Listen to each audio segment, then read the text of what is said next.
Imagine being one of the 12 disciples and beginning your day with prayer and breakfast with Jesus. And then as you go about your day, you see him teach the multitudes, miraculously heal people, and even control the weather with a single word. What an amazing privilege it would have been to do ministry with Jesus for about 3.5 years.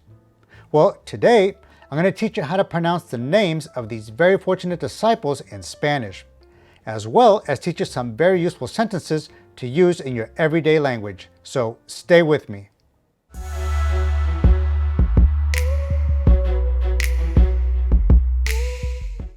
Hello amigos, Roberto here, and welcome to Misionali, where we study the Bible, we live it, and we share it with the world. Now, before we actually go through the names of the disciples, let me first go over a few helpful grammatical tips. Number 1, the word es means is, and era means was. These are two very common words that you will use over and over in everyday language. They are both singular third person. Typically, we use these when referring to a person or an object. Let me give you just a couple of examples. Jesús es el Salvador del mundo. Jesus is the Savior of the world. This is present tense and speaks of something relevant today. Now, if I want to refer to the past, I can simply say, Jesús era un carpintero. Jesus was a carpenter. This is a characteristic of Jesus that was continuous for a number of years in the past. For tip number 2, let's look at the plural form of these words. For the verb es, it is son, which means are. And the plural form of era is eran, which means were.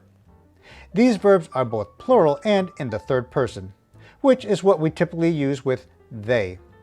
Now, let me give you just a couple of examples with this one. Los pastores de mi iglesia son mexicanos. The pastors of my church, or they, are Mexican.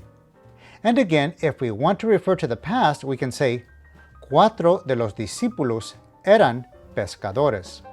4 of the disciples, or they, were fishermen. The third and final tip is this.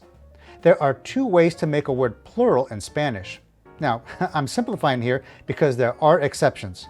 But the great majority of the time, if a word ends with a vowel, you're simply going to add an S.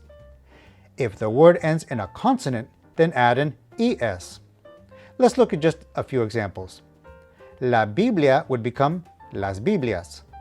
Note that the definite article la also has to accommodate the plural form of the word. Briefly, la becomes las for feminine nouns, typically they end in the letter A, and el becomes los for masculine words, ones that typically will end with the letter O. Continuing, el discípulo would become los discípulos. El líder becomes los líderes. And el apóstol becomes los apóstoles. Again, there are some exceptions, but for now, this will serve you very well.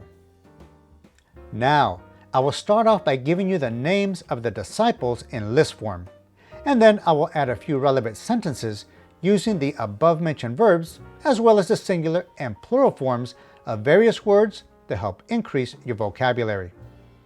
I will put the English equivalent under each sentence, but I will only pronounce the Spanish version.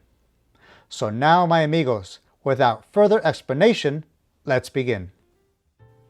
Los discípulos de Jesús se llamaban Pedro, Andrés, Jacobo, Juan, Felipe, Bartolomé, Tomás, Mateo, Jacobo el hijo de Alfeo, Tadeo, Simón el celote y Judas Iscariote, el que también lo entregó.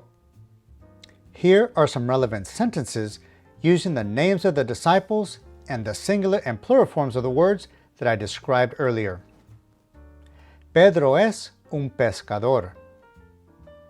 Pedro y Andrés son hermanos. Now, look briefly here at the agreements in each sentence. Pedro is one person. the verb es is singular, and un pescador is one person. Pedro y Andrés are two people, so the verb is plural as well as the word hermanos. Jacobo era el hijo de Zebedeo. Jacobo y Juan eran hermanos. These sentences are just like the previous ones regarding the singular and plural, except they are in the past tense. I think you're starting to understand it some, aren't you? Excelente. Let's keep going. El líder de los discípulos era Pedro. Los líderes de la iglesia eran los discípulos. Again, let's look at the agreement. In this sentence, el líder is singular, and it's referring to Pedro. And as you can see, the verb era is singular, but it's in the past tense.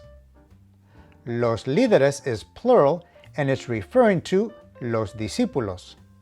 And eran is the plural verb, which is in the past tense again. Are you catching on? Muy bien. Let's do two more. La Biblia es la palabra de Dios. Las Biblias en español son tesoros para el mundo de habla hispana. Here, la Biblia agrees with la palabra, both singular. And las Biblias agrees with tesoros in number. Now here you may be saying, wait a minute. Biblias ends with AS and tesoros ends with OS. This doesn't match. Good catch, my amigo. You're right. However, this happens to be one of those exceptions where the masculine and feminine go together, because the word tesoras simply doesn't exist. Now, as we go along with our lessons, I'll point out these exceptions as they come up. Agreed? Muy bien. For now though, these examples should give you a good idea of how and why certain words agree with each other in a Spanish sentence. Well, mis queridos amigos, my dear friends, that is every one of Jesus' disciples in Spanish, as well as some helpful singular and plural phrases that you can use. Now remember, keep practicing and repeating the names and sentences so you get used to speaking Spanish on a regular basis. Now, I truly hope that you found this lesson helpful and that you enjoyed it. If so, please give the video a like, subscribe to the channel, and share it with others. As always, mis amigos, thank you so much for watching, and Lord willing, I will see you in the next video.